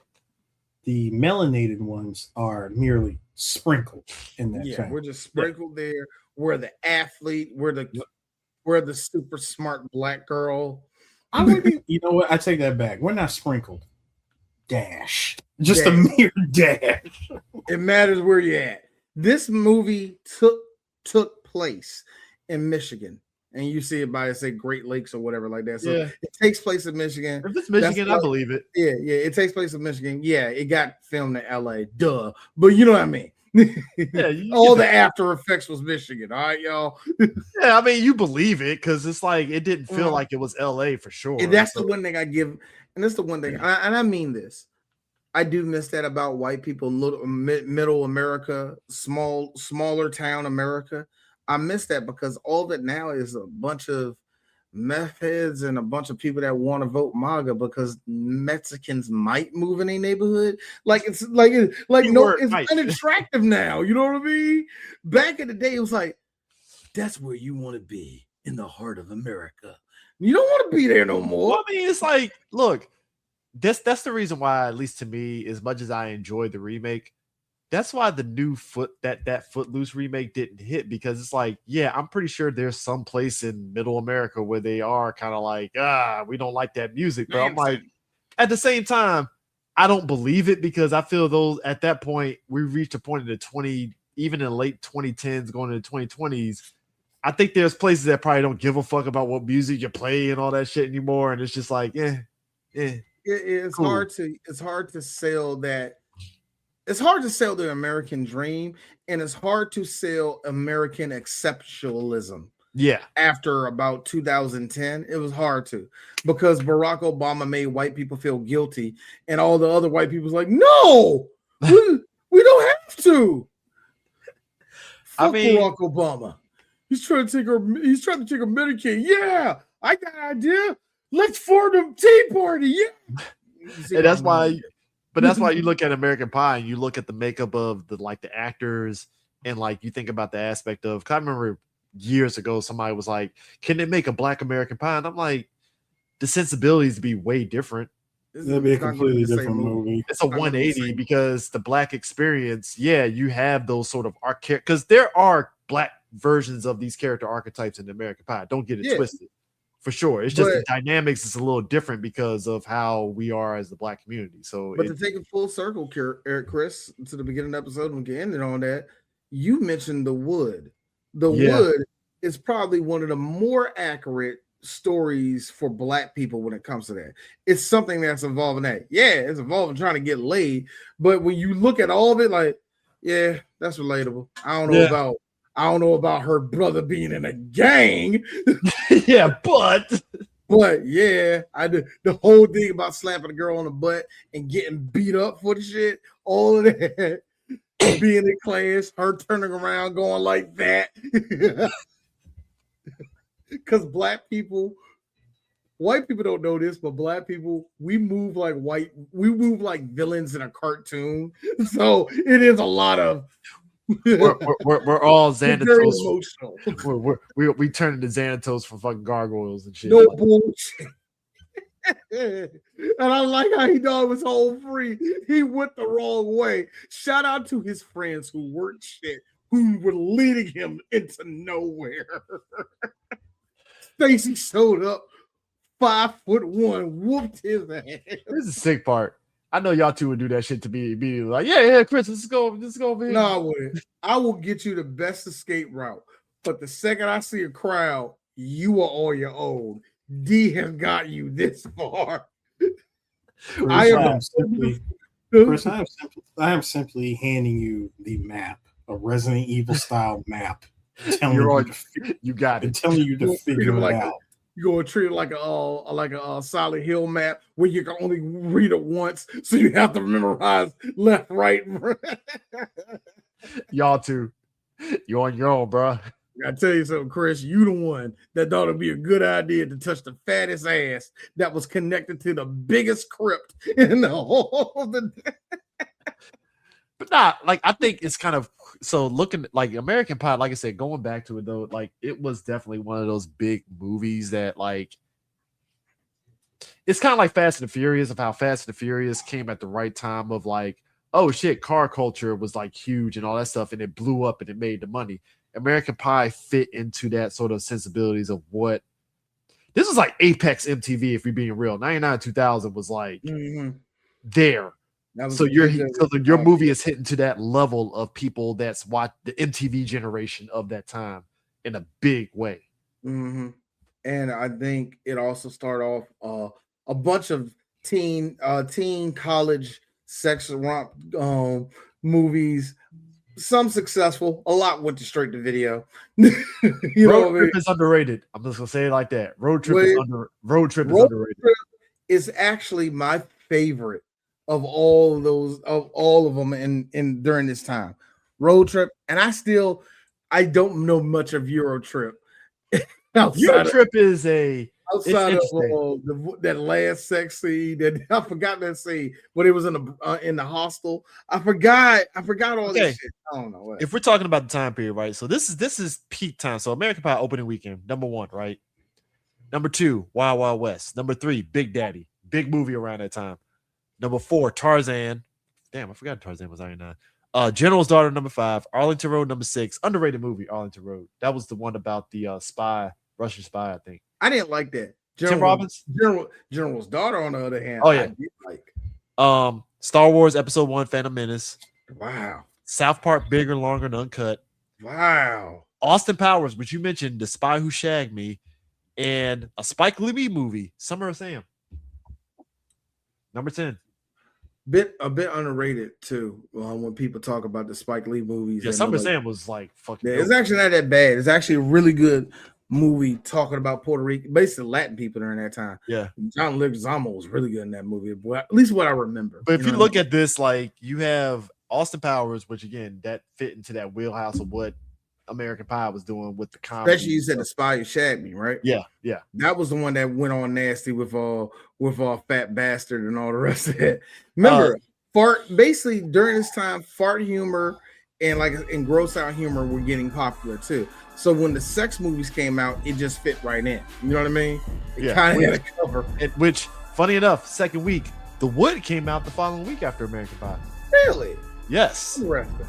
Yeah, it actually hit the top. It was like number 6 opening weekend. I mean, and I know what you're thinking. You black comics, which was the better movie, American Pie? I'm saying that just to be real.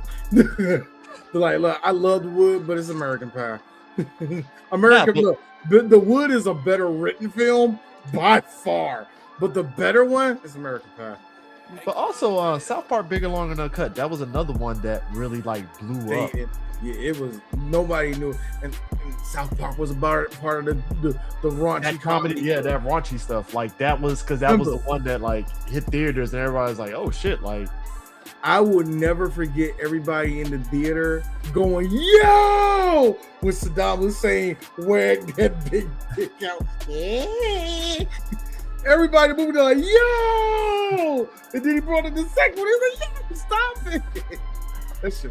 Yeah. Nah, but like I said, 99 2000 was just an interesting time, and like I said, American Pie fits where we were at as a society on the sensibilities and stuff, especially like sex and raunchy comedies and just what was funny and what wasn't. And hey, raunchy comedies was reigning supreme. So hey. Anyway, next week, y'all. Well, not next week. Well, next time y'all see us, because we're gonna be doing a lot of these. We're going to be pumping out a lot of these episodes, and in the coming weeks and all the rest of that. But the next episode of 3BG is another comedy. We are keeping it with comedies. We're keeping it with Wayne's World 2. We need to get this bad boy out the way. This movie is straight up nuts. Oh, the first one had a plot. Outside of them starting the concert, what was the plot? The second movie is just random, and then Wayne stock. That's it. And I got to say this. We get to talk about Chris Farley again, and I'm just happy about that. Because I got no place to go. And this will be counted the third movie this year where we're talking about Johnny Depp. Because Johnny Depp is in this movie playing Jim Morrison, and I loved it. Oh my God. The whole desert scene just for Jim to be talking with Sammy Davis Jr. It's such a stupid scene when we talk about it. Jim Morrison, that's white people's Jesus right there, man. Shout out to Tim Meadows being Sammy Davis Jr. in that movie. Patron saint, Tim Meadows. Patron saint, Tim Meadows, yeah. Anyway, is that all? We're good? Yeah. Yep. All right, let's get out this bitch. Yay. Again! You fucking idiot!